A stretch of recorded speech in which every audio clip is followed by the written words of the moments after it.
लगभग सब चीज़ों को कंसीडर करेंगे। सॉल्यूशन में जब हम पढ़ेंगे तो जो पहला चीज है वो क्या है, वो है सॉल्यूशन का टाइप, जिसकी चर्चा हम करेंगे। यानी कि विलियन जो है वो कितने प्रकार के होंगे। तो पहला आएगा हमारा कॉन्सेप्ट, वो क्या कहेगा कि विलियन कितने प्रकार के होंगे, उसकी चर्चा होगी। दूसरा कॉन्सेप्ट क्या आएगा, दूसरा कॉन्सेप्ट आएगा कॉन्सेंट्रेशन। कॉन्सेंट्रेशन मतलब सांद्रता। सांद्रता का कॉन्सेप्ट आएगा, इसमें अलग अलग सांद्रता हम लोग पढ़ेंगे, है ना। फॉर एग्जांपल हम लोग पढ़ेंगे परसेंटेज W/W, परसेंटेज V/V,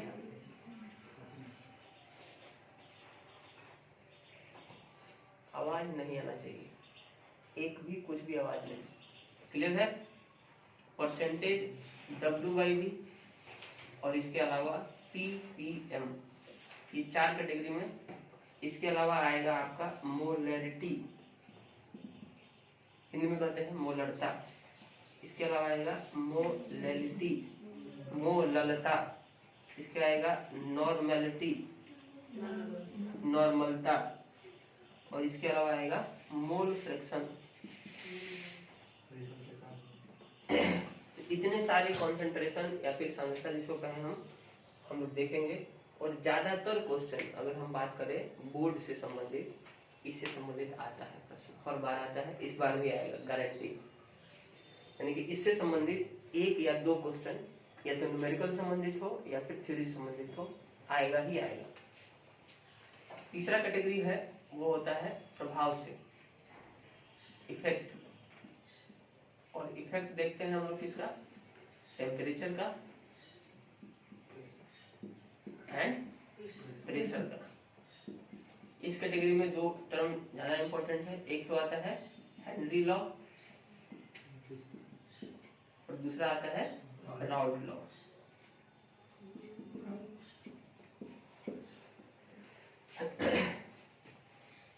फिर इसके बाद आएगा चौथे नंबर पे कंपैरिजन, तुलना। तुलना में बताएंगे कि जो विलियन है वो किस प्रकार का होगा, है ना। इसमें आइडियल जो है वो सॉल्यूशन आते हैं और एक नॉन आइडियल सॉल्यूशन आते हैं। ऐसा सॉल्यूशन जो बिल्कुल एकदम सारे के सारे नियम को फॉलो करे उसको कहते हैं आइडियल, और जो नहीं करे उसको कहते हैं नॉन आइडियल। उसमें भी कंपैरिजन शुरू होगा और कंपैरिजन से कुछ फार्मूला निकल के आएगा, जिसमें जो मेन फार्मूला है वो यहाँ पे यही आता है कि P टोटल जो है वो किसके बराबर होता है, P1 प्लस P2 के। इसमें आएगा और इसमें कुछ और भी टर्म आएंगे जहाँ पे हम लोग मिक्स करेंगे, तो मिक्स करने से एजियोट्रॉप्स, है ना, एजियोट्रॉप्स टाइप का जो सॉल्यूशन है वो बन जाता है। इसकी चर्चा होगी। 5वें नंबर पे क्या आएगा, 5वें नंबर पे आएगा colligative property. Colligative property Hindi में कहते हैं अनुसंख्य गुण धर्म। यहाँ से समझ में आएगा आपको। एक कोलिगेटिव टर्म जो है थोड़ा सा लैटिन टाइप का है, तो वहां से आपको मीनिंग नहीं दिखाई देगा, लेकिन जब हिंदी में देखिएगा तो समझ में आएगा। अनुसंख्या का मतलब अणुओं की संख्या, तो ऐसा गुण जो अणुओं की संख्या पर निर्भर करता हो उसको क्या कहेंगे, कोलिगेटिव प्रॉपर्टी, अनुसंख्य गुणधर्म। क्लियर है। जो उसके नेचर पे डिपेंड नहीं करे, यानी कि अगर हम चीनी मिला रहे हैं और अगर हम नमक मिला रहे हैं तो चीनी मीठा है और नमक बहुत अच्छा खट्टा है, नमक खट्टा है, दूध नमकीन है। तो दोनों का नेचर अलग अलग है, एक मीठा है एक नमकीन है, लेकिन फिर भी नमक का जो संख्या है वो और चीनी का जो संख्या है वो अगर सेम हो और अगर हम सॉल्यूशन में मिला है तो दोनों का इफेक्ट सेम आएगा। यानी कि उसके नेचर पे डिपेंड नहीं करता है, उसकी संख्या पर डिपेंड करता है, उसकी संख्या पर निर्भर करता है। तो कोलिगेटिव प्रॉपर्टी कितने होते हैं, टोटल 4 होते हैं। कौन कौन, पहला relative lowering of vapour pressure, मतलब वेपर प्रेशर यानी कि कोई भी अगर सॉल्यूशन है उसको गर्म करेंगे तो उससे क्या बनता है, उससे वेपर बनता है, उससे वाष्प बनता है। और वो वाष्प जो है वो एक प्रेशर लगाता है, एक दाब लगाता है, उसको क्या कहते हैं, वेपर प्रेशर कहते हैं। फॉर एग्जांपल अगर पानी आप गर्म कीजिए और इसको ऊपर से बंद कर दीजिए तो क्या होता है, पानी गर्म होकर वाष्प बनाएगा, और वही वाष्प अगर बाहर नहीं निकल पाएगा तो नीचे जो पानी है उसके ऊपर वो क्या लगाने लगेगा, दाब लगाने लगेगा। और जो दाब लगता है प्रेशर कुकर में यही कार्य करता है। प्रेशर कुकर में खाना जल्दी बन जाता है, तो क्या होता है, पानी का जो वाष्प है वो बाहर नहीं निकल पाता है, और नहीं निकलता है तो उससे क्या होगा, खाना जल्दी पक जाता है, खाना जल्दी मुलायम हो जाता है। तो ये कह रहा है कि रिलेटिव लोअरिंग है ना, कंपैरेटिव जो है वो कमी आएगी उसके वाष्प दाब में। वो किसके कारण आएगी, अणु के संख्या के। यानी कि अगर हम चीनी मिला दें, चाय सब लोग बनाया है, तो चाय अगर आप बनाए हैं तो आप देखिएगा कि अगर चीनी उसमें मिला दिया जाता है तो थोड़ी देर के लिए क्या होता है, उसमें जो वाष्प बनना है, जो उछाल है उसके ऊपर कम हो जाता है, वो गिर जाता है। अगर आप चीनी की जगह नमक भी मिला दीजिएगा तब भी वही होगा। आया समझ में, नमक की जगह आप उसमें मिट्टी मिला दीजिएगा तब भी वही होगा, है ना। कोई भी ऐसा चीज जो कि अवाष्पशील है, यानी कि जो कि वाष्पीकृत नहीं होने वाला है, वो अगर आप उसमें मिला दीजिएगा तो उससे क्या होने वाला है, उसका जो है वाष्प दाब कम ही होगा। क्लियर है। तो ये पहला केस है, relative lowering of vapour pressure. दूसरा क्या है जी, elevation in boiling point. Elevation in boiling point. अब बॉइलिंग पॉइंट क्या होता है जी, बॉइलिंग पॉइंट का मतलब हिंदी में कहते हैं क्वथनांक। पहला वाला किससे संबंध था, वेपर प्रेशर, वाष्प दाब से। आ रहा है समझ में, पहला वाला संबंधित था वाष्प दाब से, और दूसरा वाला किससे संबंधित है, क्वथनांक से। अब क्वथनांक में क्या होगा, क्वथनांक किसको बोलते हैं पहले वो समझ लीजिए।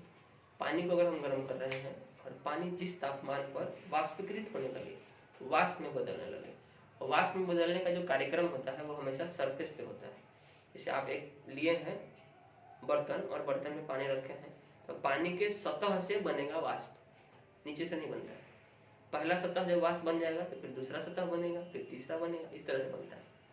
तो क्या कहा जा रहा है इसमें कि जो क्वथनांक है वो कब आता है, तो पानी के लिए 100 डिग्री सेल्सियस है। 100 डिग्री सेल्सियस अगर पानी को आप गर्म करते हैं तो पानी क्या होने लगेगा, वाष्प में बदलने लगेगा, वेपर में बदलने लगेगा। और वो वेपर तब तक बदलता रहेगा जब तक आप 100 डिग्री मेंटेन रखें। 100 से कम कर दीजिएगा तो वेपर बनना बंद हो जाएगा। पानी गर्म किए हैं लोग कभी, पानी गर्म होता है तो वहां से वाष्प दिखाई देता है उड़ता हुआ, तो वो हमेशा सतह से होता है। आया समझ में। तो कहा जा रहा है कि elevation in boiling point. Elevation in boiling point का मतलब क्या है, अगर आप कोई चीज किसी में डाल रहे हैं, अवाष्पशील चीज मिला रहे हैं, तो उससे उसका बॉइलिंग पॉइंट बढ़ जाएगा। फिर से वही चाय वाला एग्जांपल लेते हैं। अगर चाय आप बना रहे हैं और उसमें चीनी मिला दीजिए, तो अभी तक उसमें वाष्प क्या हो रहा था, वो अपने क्वथनांक को अटेंड कर लिया था, तभी तो उफान आ रहा था उसमें, तभी तो उसमें क्या आ रहा था, उफान आ रहा था। जैसे ही आप उसमें चीनी मिलाएं वो उफान आना बंद हो गया। इसका मतलब उसका क्वथनांक बढ़ गया है। अब थोड़ी देर तक आप वही टेम्परेचर मेंटेन अगर रखते हैं तो फिर से उसमें उफान आएगा जब वो अगला क्वथनांक मेंटेन करेगा। समझे, अगला जब फिर से बॉइलिंग पॉइंट मेंटेन जो हुआ है वहां पे उस पे पहुंचेगा तो फिर से उछलेगा। क्लियर है। यानी कि कोई भी चीज जब बाहर से मिला रहे हैं, अवाष्पशील चीज जो वाष्पीकृत नहीं हो सकता है, उसको अगर हम उसमें मिक्स कर रहे हैं तो उसके कारण क्वथनांक क्या हो जा रहा है, बढ़ जा रहा है। बॉइलिंग पॉइंट क्या हो जा रहा है, इंक्रीज कर जा रहा है। और इंक्रीमेंट ऑफ बॉइलिंग पॉइंट किसके कारण हो रहा है, ड्यू टू संख्या, अणुओं की संख्या पर। जितना अधिक मिलाइएगा उतना अधिक बढ़ता जाएगा। 1 चम्मच मिलाइएगा तो उसके अनुसार बढ़ेगा, 2 चम्मच मिलाइएगा तो उसके अनुसार बढ़ेगा। क्लियर है। फिर बात करेंगे तीसरा क्या है जी, तीसरा क्या है,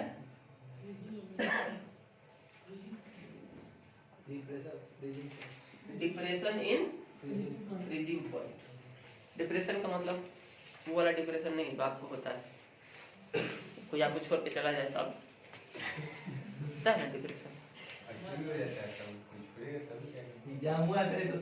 हाँ हाँ हाँ एग्जाम में आता है तब भी हो जाता है। हमको तो कोई भी यहाँ पे डिप्रेशन नहीं दिखाई दे रहा है और आप सभी का एग्जाम आया हुआ है, एकदम मस्त है आप लोग। एक सिंगल आदमी भी डिप्रेशन हमको दिखाई नहीं दे रहा है। अकेले में होता है हाँ।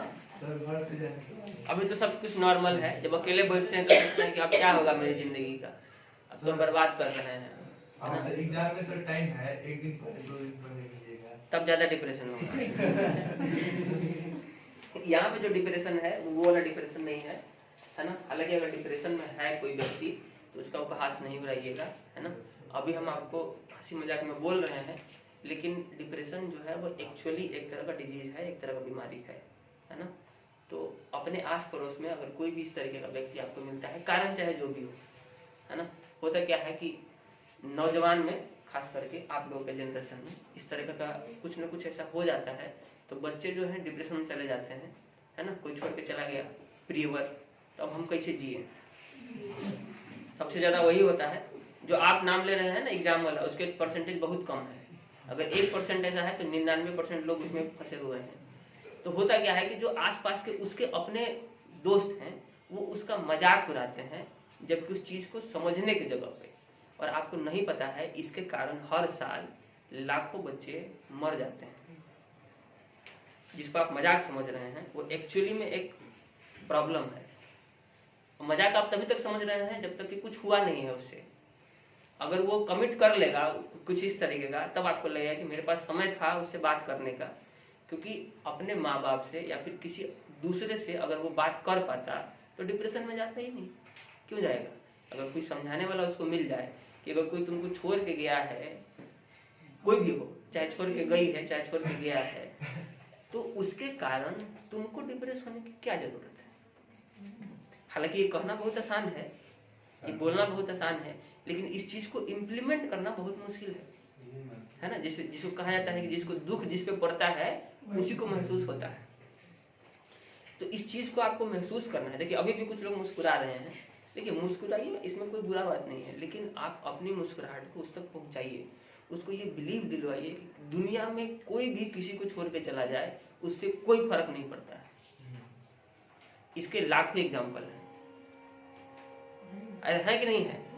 अरे मान लीजिए कि कोई आदमी है, उस आदमी का माता चाहे पिता, सबसे लगाव तो उसी से होता है। माता पिता से ज्यादा लगाव हमको नहीं लगता है कि किसी दूसरे से होगा, किसी एक बच्चे का सबसे ज्यादा लगाव। लेकिन जैसे ही कोई तीसरा आदमी उसके जीवन में आता है वो लगाव धीरे धीरे कम होने लगता है। अब ये हमको सोच के बताइए कि अगर किसी व्यक्ति का अपने माता पिता से इतना लगाव है, तो अगर माता पिता किसी भी कारण से अगर नहीं रहे तो क्या वो व्यक्ति सुसाइड कमिट कर लेगा? नहीं ना। क्यों नहीं करता है? क्यों नहीं करता है? क्योंकि उसके आसपास लोग इस चीज को समझते हैं कि ये प्रॉब्लम में गुजर रहा है। उस समय अगर कुछ होता है उसके घर में तो लोग समझते हैं ना कि इसके साथ प्रॉब्लम हुआ है। समझ रहे हैं कॉन्सेप्ट क्या हो रहा है यहाँ पे? अगर उसको प्रॉब्लम है तो लोग उस प्रॉब्लम को समझ रहे हैं कि ये प्रॉब्लम है। लोग हंसेगा नहीं, है तुम्हारा बाप मर गया हंसेगा कोई? नहीं ना, कोई नहीं हंसता है क्योंकि उस चीज को समझता है। लेकिन यही चीज अगर उलट हो, दूसरे केस में हो, तो लोग क्या करेंगे? उसका उपहास उड़ाएंगे कि कितना मूर्ख आदमी है तुम, एकदम जलील किस्म का आदमी है तुम, ये सब काहे कर रहे हो। उसी के ऊपर सवाल उठा दिया जाता है, तब तो और डिप्रेशन में जाएगा वो बंदा। और कोई समझने वाला जब नहीं मिलेगा तब क्या होगा? उसके पास कोई ऑप्शन नहीं बचेगा। तो आप में से अगर कोई इससे गो थ्रू हो रहा हो, इससे गुजर रहा हो, तो आप अपने किसी दोस्त से या फिर किसी ऐसे व्यक्ति से जिस पे आप ट्रस्ट करते हो उससे बात करना है। जरूरी नहीं है कि गुजर ही रहे हो, कुछ नहीं होने की जरूरत है। या फिर आपका दोस्त या फिर आपका कोई रिलेटिव इससे गुजर रहा हो तो उससे बात करना है, उसको समझाना है इस चीज को कि कोई फर्क नहीं पड़ता है। ये जिंदगी आपको अपने खुद के लिए जीने के लिए मिली है, किसी दूसरे के लिए जीने के लिए नहीं मिला है। जिसको मतलब है वो मेरे साथ रहे और जिसको मतलब नहीं है वो मेरे साथ से छोड़ सकता है। उसको अपने साथ रिलेट नहीं करना है किसी भी सूरत में। क्लियर है? तो यहाँ पे जो डिप्रेशन है वो डिप्रेशन किससे संबंधित है? घटने से। मतलब पहले जो टेम्परेचर था, पहले तो हम लोग समझे फ्रीजिंग पॉइंट क्या होता है। इसको क्या बोलते हैं फ्रीजिंग पॉइंट को? कि जिस टेम्परेचर पे जाके वो फ्रीज होने लगे। फ्रीज मतलब जमने लगे, हिंदी में बोलते हैं गलनांक। क्या बोलते हैं? गलनांक। अब गलनांक जो है वो कम हो जाता है, क्वथनांक बढ़ जाता है। यानी कि चीनी और नमक अगर हम मिला रहे हैं तो पानी जो है 0 डिग्री सेल्सियस पे जब ले जाइएगा तो क्या हो जाता है, जम जाता है, बर्फ बन जाता है। लेकिन अगर हम उसमें चीनी मिला दें तो वो 0 डिग्री सेल्सियस पे नहीं जमेगा और नीचे जाके जमेगा। हो सकता है कि -0.1 पे, -0.2 पे ऐसे जाके जमेगा। आया समझ में? गलनांक समझे? वह तापमान जहां पर कोई भी वस्तु क्या हो जाए, उसमें परिवर्तित हो जाए, द्रव से लिक्विड से सॉलिड में चला जाए, तब क्या बोलेंगे उसको, फ्रीजिंग पॉइंट। और उसमें डिप्रेशन आता है, उसमें कमी आता है। क्लियर है? चौथा क्या है? चौथा है ऑस्मोटिक प्रेशर।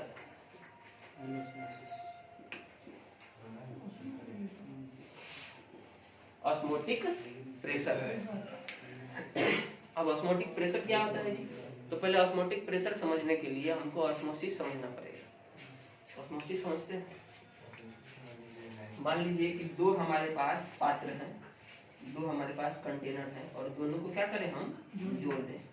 और इधर भी है सॉल्यूशन और इधर भी है, ये है सॉल्यूशन 1 और ये है सॉल्यूशन 2।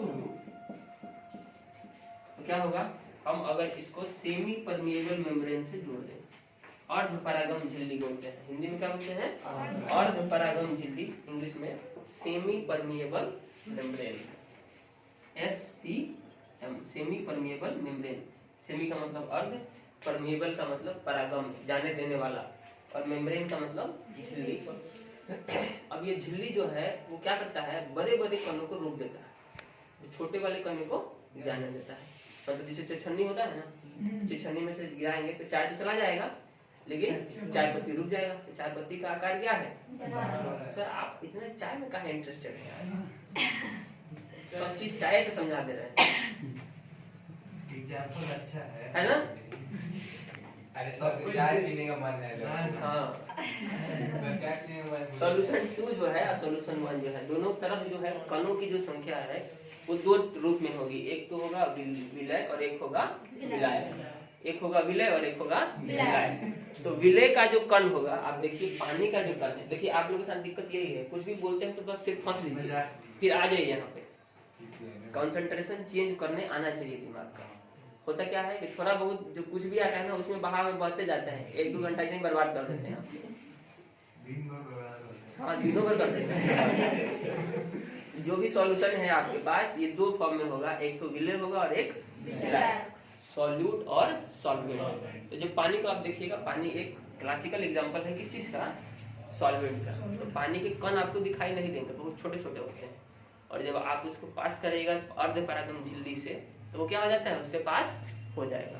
अर्धपरागम झिल्ली जो है एक तरह से पेपर टाइप का होता है, तो पेपर से पानी क्या हो जाता है, पास हो जाता है। लेकिन चीनी के कण पास नहीं, नमक के कण पास नहीं, तो उसको ये रोक लेगा। अब ऑस्मोसिस किसको बोलते हैं वो समझिएगा। मान लीजिए कि इधर जो है, इधर जो कॉन्सेंट्रेशन है, जो सांद्रता है वो ज्यादा है, इधर का जो कॉन्सेंट्रेशन है वो ज्यादा है और इधर का कॉन्सेंट्रेशन जो है वो कम है। तो कॉन्सेंट्रेशन का मतलब हमेशा क्या होता है, सांद्रता का मतलब कि सॉल्यूट जो है वो ज्यादा है और सॉल्वेंट जो है वो कम है। तो जब भी ये कहा जाए कॉन्सेंट्रेशन ज्यादा है, इसका मतलब क्या है कि सॉल्वेंट जो है वो क्या है, कम है। कॉन्सेंट्रेशन ज्यादा का मतलब सॉल्वेंट कम है, और कॉन्सेंट्रेशन कम का मतलब सॉल्वेंट ज्यादा। ये ध्यान में रखिएगा। अगर इतना अगर आपको पता है तो फिर बात ऑस्मोसिस समझ में आ जाएगा। तो बताइए, पानी को अगर हम एक साथ रखें कनेक्ट करके तो पानी किधर से किधर जाएगा, ज्यादा से कम की तरफ जाएगा, है ना? जिधर ज्यादा होगा पानी उधर से कम की तरफ जाने लगेगा। तो क्या होगा, इधर ज्यादा है सॉल्वेंट और इधर कम, और ये परागम झिल्ली जो है सेमीपल मेम्ब्रेन है, वो किसको जाने देगा, पानी को जाने देगा, सॉलिड को जाने तो नहीं देगा। तो क्या होगा, इधर से पानी इधर अपने आप जाएगा, हम नहीं भेज रहे हैं, क्योंकि ज्यादा है इधर कम, तो प्रोसेस अपने आप शुरू हो जाएगा। तो इसको क्या कहते हैं, ऑस्मोसिस। ऐसे समझे? ऑस्मोसिस क्या बोलते हैं, movement of solvent from lower concentration solution to higher concentration solution through semipermeable membrane called as osmosis.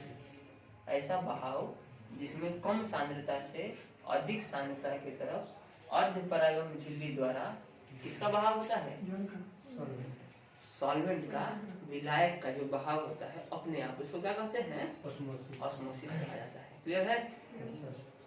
अब ये बहाव हो रहा है, इसको हम इधर से रोक दें जबरदस्ती प्रेशर लगा के, तो उसको रोकने के लिए हमको कितना बल लगाना पड़ेगा?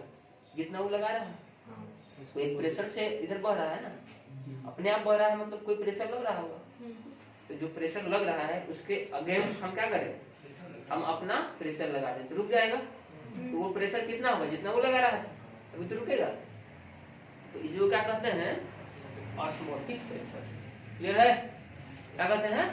Osmotic pressure. Total colligative property कितना है? 4। कौन कौन? Relative lowering of vapour pressure, यानी कि वाष्प दाब में अपेक्षित कमी। दूसरा, एलिवेशन ऑफ बॉइलिंग पॉइंट, क्वथनांक में बढ़ाव, क्वथनांक का बढ़ जाना। तीसरा, इक्वेशन इन फ्रीजिंग पॉइंट, गलनांक का घट जाना। और चौथा है ऑस्मोटिक प्रेशर। ऑस्मोटिक प्रेशर याद रखिएगा, पाई से डिनोट करते हैं। सबका फॉर्मूला भी आपको लिख के दिया गया है, आपको नोट्स भी दिया गया है सबको, नहीं सर, ऑलरेडी प्रोवाइडेड किया गया है नोट्स। नहीं बोलिए, झूठ नहीं बोलिए।